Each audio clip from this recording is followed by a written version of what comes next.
Yesterday, we said goodbye to Bruce and hello to Caitlyn Jenner. Vanity Fair released its July cover of Caitlyn just yesterday, and the response has been nothing short of explosive. I want you to just check out these statistics. 12 million people have watched the behind-the-scenes video of her photo shoot. VanityFair.com has reached record traffic with more than 8 million unique visitors. And on social media, Vanity Fair trended #1 on both Twitter and Facebook right after the cover was released. Caitlyn Jenner's new Twitter handle has now almost 12 million followers.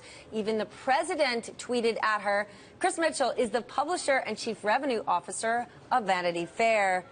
Big day, big week. Huge Congratulations. What does this mean from a business perspective? Because people don't think of Vanity Fair in terms of social media or digital at all. Well, we think of Vanity Fair in terms of digital and social media. And I think this is part of a continuing story of two things. I'd say, number one, obviously Vanity Fair is breaking news and is at the center of those big cultural moments. You know, last month, to put that number, some of those numbers you gave us in perspective, last month we had our biggest single day of traffic on the website, and that was the release of the Star Wars portfolio, also shot by Annie. That did 1.5 million visitors. This did, as you said, 8.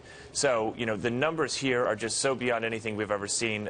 The other interesting stat is when Kim Kardashian tweeted or hashtagged that she broke the internet, it took us 2 hours to surpass the number of tweets that famous cover that she did with the champagne glass. So this is just beyond anything any of us have seen. From a money standpoint, yeah, you know, how that's what we really want to know. How do you monetize this? Yeah, how do you make money off of it? So the trend is, you know, the digital newsstand replaces the real newsstand, you know, and what this allows us to do is two things. We've had, for the first time, an innovative paywall so that we were sending people to VanityFair.com to go and buy both the issue or subscribe digitally to the magazine. And if you do that, if you go to Vanity Fair now, in fact, you can get the entire article 1 week in advance of the magazine hitting the newsstand. This is the first time we've ever taken a cover and released it a full week in advance so that people can get the story online first before they get the magazine. That allows us to make money that way. It also allows us to sort of serve the you know, huge volume of impressions we have to the advertisers on the site, both the video impressions and the advertisers who are buying around this story itself. And that's new.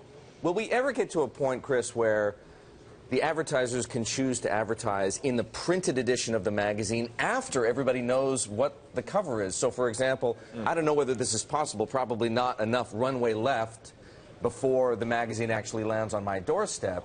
But if the advertiser knew that Caitlyn Jenner was on the cover, wouldn't the advertiser want to be part of that printed edition? Isn't it hard not to tell them when you're trying to sell ads? It's an interesting part of our conundrum is that we keep the cover subject under wrap, and we sell the advertising. Now, obviously, we have certain issues like our Hollywood issue, so advertisers in advance know it's coming out, and we see a huge spike in the number of ads that we get in those themed issues.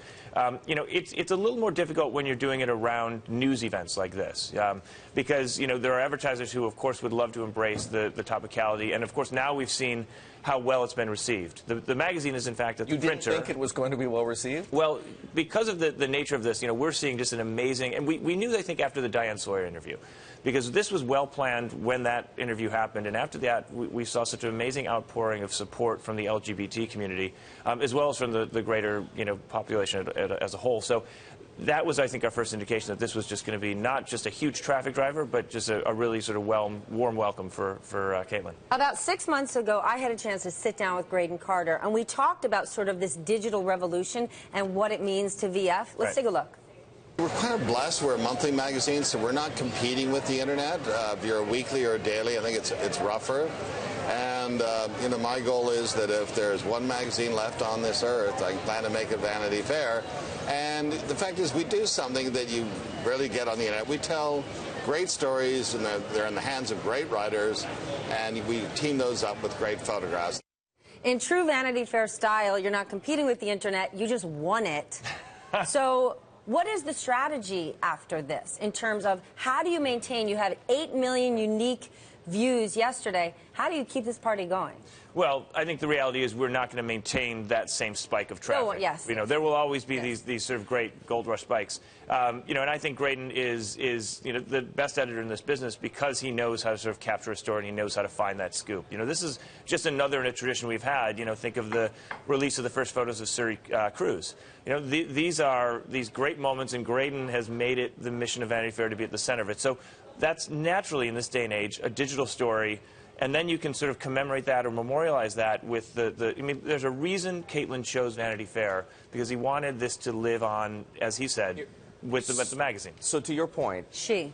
Yes. Yes, you're right. And even the Jenner-Kardashian clan knows a few things about... Making money. Yeah, and maybe even a little media manipulation. On top of that, who's exploiting who here? Oh, I think that's a great question. Anyone. And I think Graydon covered that well in the Times this morning. Everything is a campaign. Movie releases, presidential campaigns, everything is a coordinated campaign. And we are, willingly and admittedly complicit in that.